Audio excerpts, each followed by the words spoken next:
the one thing I don't get, I get why people have done it because the internet, it was obviously going to happen, Chris. But like some of the stuff that people have been sending to, look, we saw it happen to Dejan Lovren after we lost a league game against Spurs.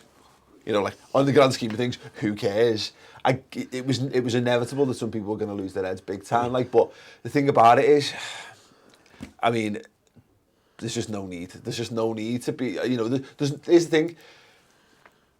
We live in a world where there's actually people who throw football matches for money. You know, we're not too far removed from like the Italian match fixing scandals and etc. etc. Loris Karius has not deliberately cost Liverpool that, and if he did, then you know I'm not saying that would warrant death threat either, because you know it's still a bit shitty behaviour. You wouldn't actually be that stupid if you were trying to throw the match. No, you'd be more subtle. Much more subtle than that.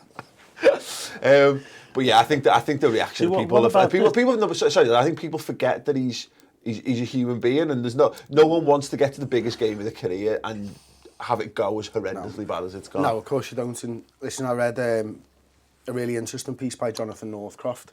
I don't know if anybody's read it or not, and he was talking about the mix zone after the fact. And you know, we've been in mix zones, so we know about them, and maybe not everybody knows about a mix zone, but basically it's up to the player or not whether they want to stop and have a chat with somebody. And Loris Karius stood and chatted with the journalists and apologised to the fans and apologised for his performance and to his teammates and all that. And fair play to him. Jonathan Northcroft actually cited the Brazil 7-1 against Germany, and he said there was one person in the mix zone for Brazil who stopped and talked to the press, and it was Fernandinho. And Loris Karius, for stopping in that mix zone and talking to journalists, goes with Fernandinho in Northcroft's head of people who don't mind standing up and admitting when they've made the mistake. If Loris Karius knows he's made the mistake, every Liverpool fan in the world knows he's made the mistake. Actually make him a better goalkeeper in the fullness of time. It's interesting. I mean, people forget how young he is. I mean, he is. I mean, there's a fashion for young goalkeepers now. Sort of when I was growing up, a goalkeeper wasn't any good till he was about 30. Yeah. So a 24-year-old goalkeeper for me is still very young. And there's that. I mean, I don't know how relevant it is, but he was elbowed in the head 2 minutes before that mistake by Ramos. Now, if that was me, my head would still be full of that bastard just elbowed me in the head. How am I going to get it back? That's what I'd be thinking even 2 minutes later. You know, to be fair, I remember playing in like a kids league when I was like 11, and the centre forward doing me, and me literally thinking nothing else than I'm going to get him back. And I remember waiting, catching a corner, taking 2 steps and kicking the ball as hard as I could into the centre forward's face from the centre forward score. I mean, so it wasn't that bad. But he crumpled to the deck, and it was I was like, but you're right in that. You know, personally, I'm not an elite sports person. Everyone knows that. But you're right. In those some instances, I would be very focused on that. I mean, again, we'll talk about Ramos in a second. But just to wrap up on the Karius stuff, you know, Chris, you were saying it at the time, and I think we had a lot of people talking about it, and I think a lot of people saying that's got to be his last game for Liverpool. I think that my issue with that is that. There's no point in it, because here's the thing: Jurgen Klopp might well decide that he's Liverpool's goalkeeper again next summer. I still, you know, I wouldn't be. I'm far less opposed now than I was a month ago to us going out and spending big on a goalkeeper. But the thing that's interesting for me now is that if Loris Karius is given the first choice goalkeeper slot again next season, then it speaks volumes to his personality and his character and how much faith the manager's got in him. Because I would firmly expect us to get someone else this summer, because I think that would be the straw that broke the camel's back. However, we were definitely going to buy a goalkeeper this summer anyway, because Mignolet surely is not going to hang around when he's not playing. So it's just a question of whether Klopp and his guys behind him think that Karius now becomes second choice to a new keeper, or whether we're still going to bring in someone just for competition. I don't think Loris Karius is going to play for Liverpool again. I think that whether Klopp decides that he's good enough to be Liverpool's goalkeeper or not, I've got a funny feeling that that's him broken. Yeah. As in, like, you know, it's a very. I've never played the position. I'm sure you can understand it, but not to this level. He's going to be stood in front of the Kop on his own.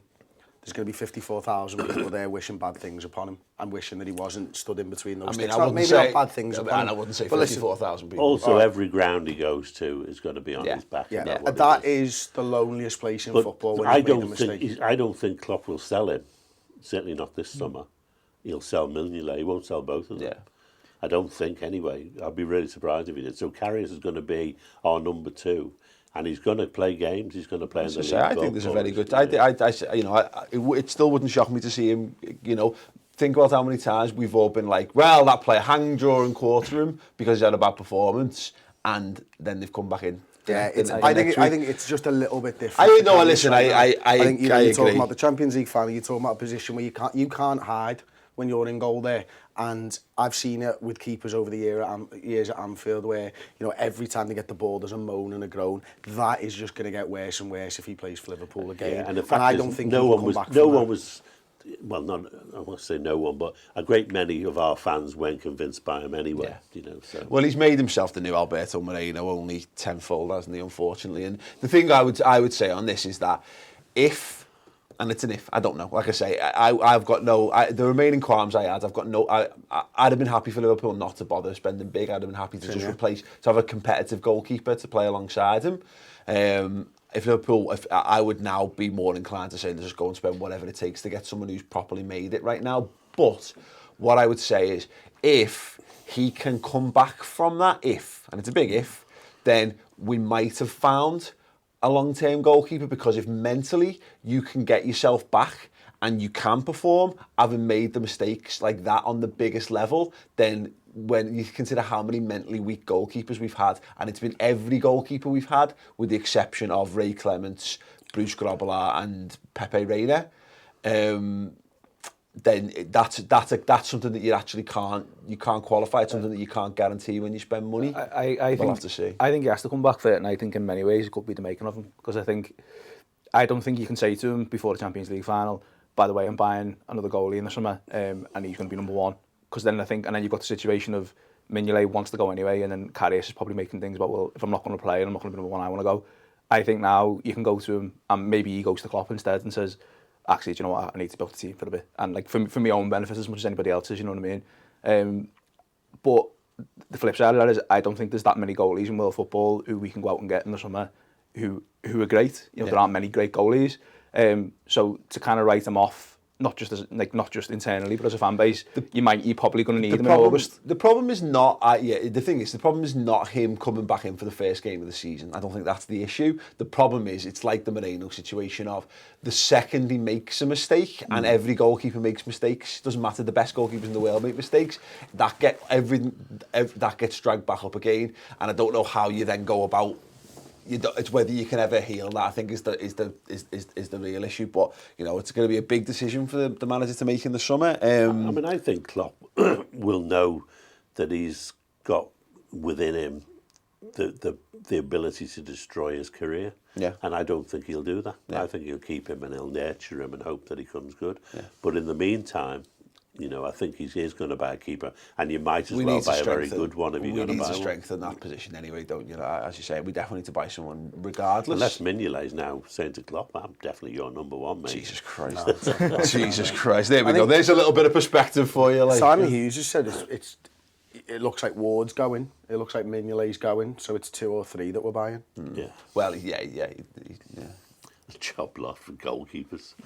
It's funny, isn't it? Is there a goalkeeper auction going? It's fun we could do one, yeah. It is a very, very interesting situation. You just need to say all those death threats that Karius has had on social media, just absolutely out of place and disgusting. And as I say, look, there's one thing I think Liverpool as a football club have shown, as a fan base, we've shown this year more than any year in recent memory, is how brilliant we are and how much we've stood together and how we've had a better unity with the players than we've had in a very, very long time.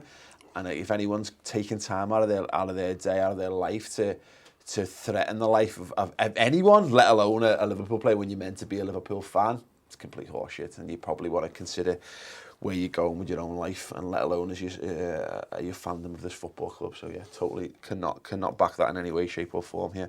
But like I say, all the best to him. I hope he does come back, and I hope he does come back stronger, because if nothing else, on a purely selfish level, I can't be arsed with us. What's the point? I just can't be arsed with us buying new players and having to settle them in and do whatever. I'd always much rather the lads who are at the football club be good enough to do the job. So yeah, we'll see. He went and owned it to him, to be fair to him, at the end of it. Like, he didn't, like Chris was saying with the mix zone, he didn't have to go to the fans. I thought it was telling that at the end, I thought he went over and caught the fans, and the fans were brilliant to him. It was telling that Emre Can got booed. You know, Emre Can was getting booed and getting told to fuck off and all that when he came over to the fans, and I think that tells you the difference. And that's the thing. We'll remember, Loris Karius will be a Liverpool player more than likely come the start of the season. Yeah, because who's buying him? Well, exactly. Yeah. Who's buying him after that? Yeah. How much are you getting for him? Yeah. But the point is, you know, he remains a Liverpool player, and so he'll get the support of the Liverpool fans until the point that he's not.